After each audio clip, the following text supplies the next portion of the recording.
ဂျပန်နိုင်ငံမှာဝင်ငွေအကောင်းဆုံးထိပ်တန်း300%နဲ့ပါဝင်နေပြီမဲ့တာမန်လူတွေထက်ပိုပြီးအထီးကျန်နေတဲ့ဘဝမျိုးကိုမြင်အောင်ကြည့်လိုက်ပါအောင်မြင်တဲ့ကုမ္ပဏီကြီးတစ်ခုမှာအလုပ်လုပ်နေတဲ့ဒီဝန်ထမ်းရဲ့နှိစဉ်ဘဝဟာလူအများထင်သလိုခမ်းနားထဲဝါမှုတွေနဲ့ပြည့်နှက်မနေတာကအံ့ဩစရာပါတကယ်တော့သူတို့ရဲ့ပျော်ရွှင်မှုတွေဟာရိုးရှင်းတဲ့အရာလေးတွေထဲမှာပဲပုံကွယ်နေတတ်တာကိုနောက်ပိုင်းမှာသိလာရပါလိမ့်မယ်မနက်6 နာရီမှာအစာပြူတဲ့ဒီဝန်ထမ်းရဲ့နှိစဉ်ဘဝဟာတက္ကသိုလ်ကောင်းကောင်းကပွဲရပြီးထိပ်တန်းကုမ္ပဏီတစ်ခုမှာတာဝန်ထမ်းဆောင်နေသူတဦးရဲ့ဘဝဖြစ်ပါတယ်ဂျပန်နိုင်ငံရဲ့ဝင်ငွေအကောင်းဆုံးလူနည်းစုထဲမှာပါဝင်နေပေမဲ့သူ့ရဲ့နေထိုင်မှုပုံစံကတော့အလွန်ပဲရိုးရှင်းပါတယ်လူမသိသူမသိအမှောင်ထဲမှာစတင်ရတဲ့ဒီမနက်ခင်းဟာဝင်ငွေမြင့်မားမှုနဲ့အတူပါလာတဲ့အထီးကျန်ဆန်မှုကိုလည်းဖော်ပြနေသလိုပါပဲဂျပန်နိုင်ငံကအထက်တန်းလွှာတွေအတွက်တောင်တစ်ဖက်သက်တနာရီခွဲကြာအလုတ်သွားရတာဟာရှောင်လွဲလို့မရတဲ့လက်တွေ့ဘဝတစ်ခုဖြစ်ပါတယ်လူတွေပြည့်နှက်နေတဲ့ပူတာယုံပလက်ဖောင်းပေါ်မှာယာဓုကုန်ရှင်ဆိုတာဘာမှအတိတ်ပဲမရှိတော့ပဲအားလုံးဟာတူညီတဲ့ဝင်တော့ဝင်ပိုးတွေလိုဖြစ်သွားတတ်ပါတယ်ဒီလိုကြက်ညက်နေတဲ့ယထာထဲမှာအသက်ရှူရတာခက်ခဲလာသလိုလူတိုင်းရဲ့တပ်ပြင်းတွေဟာလည်းလီတူထဲမှာပျော့ဝင်နေကြပါတယ်ဝင်ငွေဘလောက်ပဲကောင်းပါစေတိုကျိုမြို့ပြရဲ့မြေဈေးနှုန်းတွေကြောင့်အိမ်ကြီးအိမ်ကောင်းဝယ်ဖို့ဆိုတာထိပ်တန်း300%နဲ့ကလူတွေအတွက်တောင်မလွယ်ကူတဲ့အခြေအနေဖြစ်ပါတယ်ဒါကြောင့်လုပ်ဖို့ကင်ဘက်အများစုဟာတိုကျိုမြို့ပြင်ကိုထွက်ပြီးအခြေချနေထိုင်ကြရတာဖြစ်ပါတယ်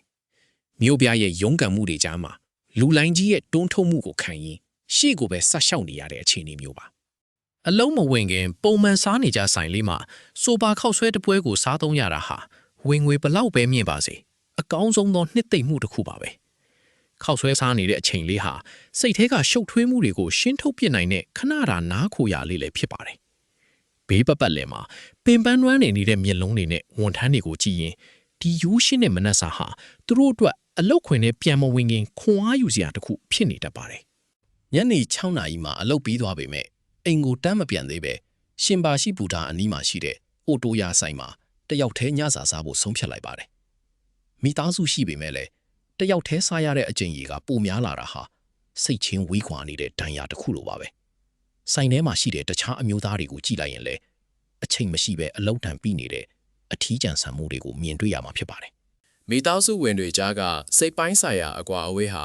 ရုပ်ပိုင်းဆိုင်ရာထက်ပိုပြီးနာကျင်စရာကောင်းတတ်ပါတယ်အိမ်မှာဇနီးဖြစ်သူနဲ့အစင်မပြေမှုတွေရှိနေပေမဲ့တားဖြစ်သူရဲ့အပြုံးကတော့ဒီဝန်ထမ်းအတွက်တစ်ခုတည်းသောမျောလင့်ခြင်းနဲ့ရှေ့ဆက်ဖို့ခွန်အားထည့်စေပါတယ်ဒီလိုလူမှုရေးအခက်အခဲတွေကြားမှာစားစရာကောင်းကောင်းလေးတနက်ကစိတ်ထဲကတိမ်ထူးနေတာတွေကိုအနှဲငယ်တော့ရှင်းလင်းပေးနိုင်ပါတယ်ညစာစားပြီးနောက်အိမ်မပြန်သေးပဲဒေါက်တာကော်ဖီဆိုင်ကိုဝင်ပြီး ice coffee တစ်ခွက်နဲ့အတူ laptop ကိုဖွင့်လိုက်ပါတယ်ဒါဟာဝန်ထမ်းတွေရဲ့ဒုတိယမြောက်အလုပ်ခွင်စတင်တာဖြစ်ပြီးအလုပ်ခွင်မှာထုတ်မပြောနိုင်တဲ့ခံစားချက်တွေကိုစာရွက်စာတမ်းတွေထဲမှာရေးချရင်းအချိန်ကုန်လွန်တတ်ပါတယ်ဝင်ငွေမြင့်မားမှုဟာအလုပ်တွေဆက်တိုက်လုပ်နေရတဲ့တန်တရားတွေကနေလွတ်မြောက်ဖို့လုံလောက်တဲ့အကြောင်းပြချက်မဟုတ်သေးတာကိုတွေ့ရမှာပါညင်းနဲ့လာတဲ့အခါမှာတော့ရှင်းပရှိဘူတာဟာအရက်တောက်ပြီးနားခိုရာရှနေတဲ့ဝန်ထမ်းတွေနဲ့ပြည့်နှက်နေပါတယ်ထိုင်ကုန်မရတဲ့ယထာပေါ်မှာကိုခန္ဓာကိုအလိုက်တင်စီးမျောရင်းအင်ကိုပြန်ရတာဟာနောင်တတွေနဲ့တပ်ပြင်းတွေပြည့်နေတတ်ပါတယ်ယိုကိုဟာမာကိုပြန်တဲ့ခရီးကအသွားထက်ပိုရှည်နေတယ်လို့ခံစားရပြီးအိမ်ရောက်တဲ့အခါမှာလည်းအမှောင်ထုကပဲစီးကြိုနေမှာဖြစ်ပါတယ်ညနက်တန်းကောင်မှာအိမ်ပြန်ရောက်ပြီးတိတ်ဆိတ်နေတဲ့အိမ်ထဲမှာတယောက်ထဲကြံရှိနေတဲ့အလုပ်တွေကိုဆက်လုပ်ရပြန်ပါတယ်ဂျပန်နိုင်ငံကဝန်ထမ်းတွေဟာအိမ်ရောက်ရင်တောင်လွတ်လပ်ခွင့်မရှိကြပဲမနှက်ဖြန့်မှာလဲတီတန်တရားတွေကိုပဲပြန်လေဝင်ရောက်ကြရမှာပါမိသားစုကိုကာကွယ်ဖို့အတွက်ပင်ပန်းမှုတွေကိုကြိတ်မိတ်ခံရင်ရှေ့ဆက်နေတဲ့ဒီလိုဘဝမျိုးတွေရဲ့အကြောင်းကိုနောက်ထပ်လဲဆက်လက်လေ့လာကြည့်ကြရအောင်ပါ